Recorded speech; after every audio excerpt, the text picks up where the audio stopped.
ገና ከመጀመሪያዎቹ ነብያት ጀምሮ ሸይጣን ሰዎችን አጥምሞ እንዲገቡበት ያዘጋጀው ዋነኛ ወጥመድ የሽርክ ወጥመድ ነው። ስለዚህ በየትኛውም አጋጣሚ ነብያት ወደዚህ ምድር ሲላኩ በዋነኝነት አደራ የሚሉት ከአላህ ውጭ ሌላ እንዳታመልኩ ነው። ግን ብዙ ሰዎች ይሄ ከአላህ ውጭ ሌላ እንዳታመልኩ የሚባለው አባባል የሆነ ሩቅ መልእክት ያለው ሆኖ ይሰማቸዋል። ማለት ከአላህ ውጭ ሌላን አምላክ ብላችሁ ፊት ለፊታችሁ በጣዖት ቅርጽ ቀርጻችሁ ለሱ አትስገዱ ማለት ሊመስላቸው ይችላል። ሌሎች ደግሞ ከአላህ ውጭ ሌላን ፈጣሪ ብላችሁ አታስቡ፣ ሌላ ፈጣሪ አለ ብላችሁ አታስቡ ማለት ሊመስላቸው ይችላል። ማንንም እንደፈለገ የተለያዩ የአምልኮ ዘርፎችን እየሰጠ ቢያመልክ ፈጣሪ እስካላልኩት ጌታ እስካላልኩት ድረስ በዋነኝነት የፈጠረኝ አላህ ነው እስካልኩኝ ድረስ ሽርክ ፈጸምኩ ብሎ ላያስብ ይችላል። እነኚህ ሁሉ ሸይጣን ለሰዎች የዘረጋቸው የተንኮል መረቦች ናቸው።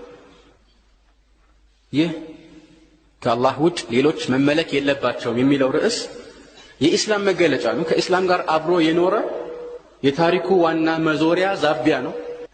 የነብያት ጥሪም ዋነኛ ርዕስ ነው። ስለዚህ በዚህ ርዕስ ላይ ምንም አይነት ውዝግብ ሊኖር አይችልም ማለት ነው። ተግባባ? ከአላህ ውጭ ሌሎችን ማምለክ ይቻላል አይቻልም የሚል ርዕስ በሙስሊሞች መካከል የውዝግብ ርዕስ ተደርጎ በፍጹም ሊታሰብ አይችልም። ለምሳሌ አንድ ሰው መልካም የአላህ ባሮችን ከሞቱም በኋላ ቢሆን ወይም እነሱ በማይሰሙበት አጋጣሚም ቢሆን ችግር ሲደርስብኝ ድረሱልኝ ብዬ ብለምናቸው ወይም አላህ ብቻ መስጠት የሚችሏቸውን ነገሮችን ስጡኝ ብዬ ልክ ልጅ ስጡኝ ብሎ እንደመለመን አሊያም ደግሞ ከማንኛውም ችግር ሁሉ ጊዜ ጠብቁኝ ወይም ሀብታም አድርጉኝ እድሜን አርዝሙልኝ ብሎ እንደመጠየቅ ያለን ነገር በፍጹም የውዝግብ ርዕስ አድርገን ልንቆጥረው አንችልም ማለት ነው። የውዝግብ ርዕስ ሆኖ መቆጠር አይቻልም ከማለታችን ባሻገርም በዚህ ርዕስ ላይ አንድም ሙስሊም ጥርጣሬ ሊገባ አይገባም። በተለያዩ አጋጣሚዎች የተለያዩ ጥመትን የሚያሰራጩ አንጃዎች ሁሉ ጊዜ ሰዎችን ወደነ አቡ ጃህልና ወደነ አቡ ለሀብ እምነት ለመጥራት ጥረት ያደርጋሉ።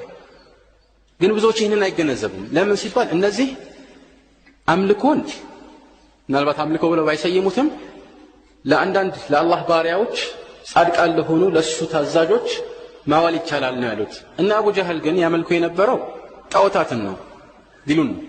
እውነት ድንጋይን ማምለክና መላእክቶችን ማምለክ አላህ ዘንድ ልዩነት አለው?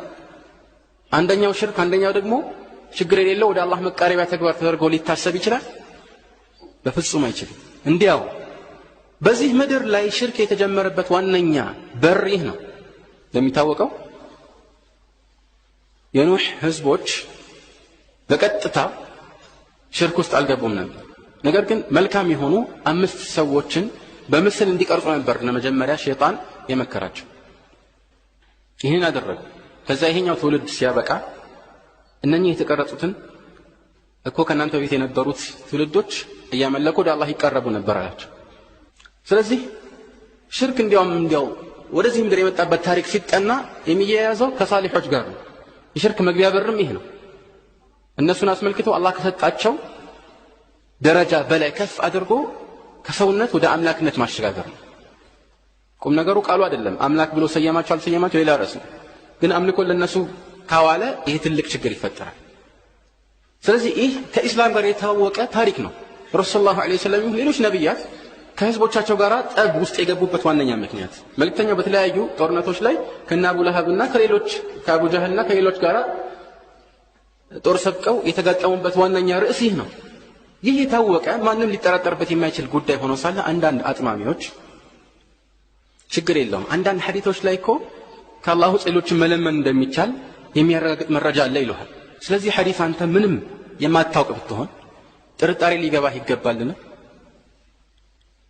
ስለ ሐዲሱ ዝርዝር ሁኔታ ስለ ሰነዱም ይሁን ስለ መትኑ መልስ መስጠት አትችል ይሆናል። ግድ የለም ሁሉም ሰው በአንድ ጊዜ ስለ ውሸት ምንነት በዝርዝር ሁኔታ ላያውቅ ይችላል። ግን በጥቅሉ ካወቅ ነው የኢስላም መርሆና መገለጫ ጋር የሚጋጭ ነጥብ እስከሆነ ድረስ እውነት ላይሆን እንደሚችል በእርግጠኝነት ማመን አለብን። መልስ እንዴት ነው የምንሰጠው ሌላ ርዕስ ነው። እኛ መልስ ባንሰጥ መልስ የሚሰጥ ሰው ወይም የሚችል ሰው አለ። ተሰጥቶም አልቋል። ድሮ ነው አዲስ ነገር አይመጣም። ስለዚህ በየትኛውም አጋጣሚ ረሱል ሰለላሁ ዐለይሂ ወሰለም አንድን ሰው በሌለበት ወይም ሙታን በሌሉበት መጥራት ይቻላል ብለው ተናግረዋል ወይም ይሄን የሚጠቁም ነገር አስተምረዋል ብሎ ቢናገር ይህ ሐዲስ ውሸት እንደሆነ ማጣራት አያስፈልግም፣ በቀላሉ ታውቃለህ።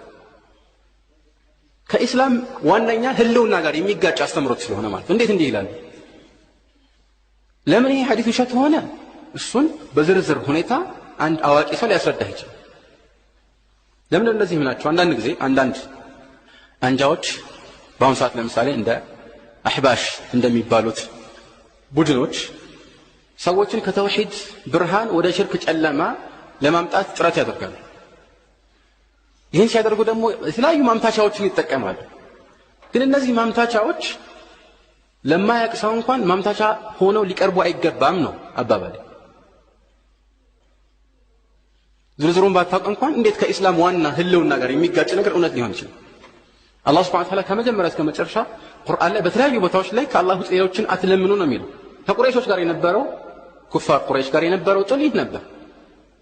ولا تدع من دون الله ما لا ينفعك ولا يضرك فإن فعلت فإنك إذا من الظالمين وإن يمسسك الله بضر فلا كاشف له إلا هو وإن يردك بخير فلا راد لفضله وأن المساجد لله فلا تدع مع الله أحدا. إنه مثل ثلاثة القرآن قصصين قطرها الزلكاتهم إن تدعوهم لا يسمعوا دعاءكم ولو سمعوا ما استجابوا لكم ويوم القيامة يكفرون بشرككم ولا ينبئك مثل خبير. بترواتشوا يسمواتشوا يسمون كون ملس ليسطواتشوا አይችሉም ወይም ሊያሳኩላችሁ አይችሉም። ويوم القيامة يكفرون بشرككم የቂያማ ቀን ደግሞ በዚህ በሽርካችሁ ይክዳሉ። ሽርክ ነው ማለት ነው። ስለዚህ ነገር ደግሞ እንደ አዋቂ እንደ አላህ የሚነግርህ ማን አለ? አላህ Subhanahu Wa Ta'ala ይሄ ነገር ሽርክ ነው ብሏል።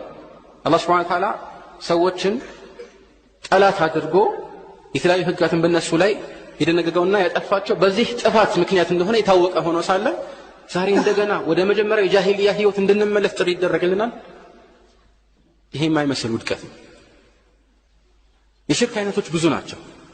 ከነሱ መካከል በዋነኝነት የሚጠቀሰው ዱዓ ነው። መልእክተኛው አለይሂ ሰላቱ ወሰላም في حديث النعمان بن بشير الدعاء هو العبادة ይላሉ። ዱዓ ማለት እሱ ነው ዒባዳ። የዒባዳ ዋነኛ መገለጫ አላህ በቁርአን ላይ وأعتزلكم وما تدعون من دون الله وأدعو ربي عسى ألا أكون بدعاء ربي شقيا فلما اعتزلهم وما يعبدون. دعاءنا عبادة عندنا مجمل عليه واعتزلكم وما تدعون له بولتين አንቀጽ ደግሞ فلما اعتزلهم وما يعبدون. አንድን አካል በምንም መልኩ አላህ ብቻ በማድረግ በሚችለው ርዕስ ላይ ድረስልን ብለን ከጠየቅ ነው ወይም ደግሞ ከለመን ነው እርዳታም ከሱ ከሻን ይህ ዒባዳ ነው፣ አምልከነዋል ማለት ነው። እሱን አምላክ ብለን ሰየም ነው አልሰየም ነው። ይህ ነው የአላህን መብት ሌላ አሳልፎ መስጠት። እንደ ሽርክ ያለ ትልቅ በደል እኮ የለም። ለምን አላህ Subhanahu Wa Ta'ala ከማን የበለጠ አምልኮ የሚገባው ለራሱነቱ ለሱነቱ ሲባል ፈጣሪ ስለሆነም የአምልኮ ባለቤትም ስለሆነ ይህንን የአላህን መብት አሳልፎ ለሌሎች መስጠት ደግሞ የበደሎች ሁሉ ትልቅ በደል ነው። ለምን ظلم የሚባለው وضع شيء في غير موضعه ነው። አንድ ነገር ያለ ቦታው ማስቀመጥ ነው። ለዚህ ነው إن الشرك لظلم عظيم የተባለው። ተውሂድ ደግሞ የፍትህ ሁሉ ፍትህ ነው። የሚገባው ነገር በሚገባው ቦታ ማስቀመጥ ነው። የተውሂድ ሰዎችም የፍትህ ሰዎች ናቸው። شهد الله أنه لا إله إلا هو والملائكة وأولو العلم قائما بالقسط لا إله إلا هو العزيز الحكيم. ይህ ነው የፍትህ መገለጫ። አላህን ብቻ ማምለክ የኢስላምም ዋነኛ ነጸብራቅ ይህ። እኛ ከሌሎች እምነቶች የምንለይበት ዋነኛ ርዕስ ምንድን ነው? ከአላህ ውጭ ሌላን አናመልክም ነው። ወደኛ የተላከው ታላቁ ነብይም ቢሆን ከረሱል ሰለላሁ ዐለይሂ ወሰለም የበለጠ ማን ታላቅ ሰው አለ? ለሳቸውም ቅጣት ታህል ዒባዳ አይገባም። መልእክተኛው ዐለይሂ ሰላቱ ወሰላም በቃል ደረጃ እንኳን እሳቸውን ከአላህ ጋር አንድ አድርጎ በአንድ አገባብ ውስጥ ጠቅሶ በዚህ መልኩ መናገርን አክብደው የከለከሉ ከሆነ ማሻ አላህ ወሽእት ሲላቸው አጀዐልተኒ ሊላሂ ኒደን وفي رواية أجعلتني والله عدلا እኔና አላህን አንድ አይነት አንድ ባላንጣ ተደርገናለህ ብለው ተቆጡ። ምን ስላላቸው ነው? አላህና አንተ የሻው ነው የሚሆነው ስላላቸው። ከዚህ በበለጠ መልኩ ድረሱልኝ የሚለውስ ምን ይባል? ይሄ ከባድ ነገር ነው። ስለዚህ በተውሂድ ርዕስ ላይ ከተውሂድ ጋር የሚጋጭ ትክክለኛ ሐዲስ ሊኖር እንደማይችል ማሰብ የግድ ነው። فماذا بعد الحق إلا الضلال ተውሂድ ሐቅ ከሆነ ከዚህ ጋር የሚጋጭ ሁሉ ጥመት ነው ማለት ነው ዝርዝሩ ሳትገባ ይሄን ማወቅ ትችላለህ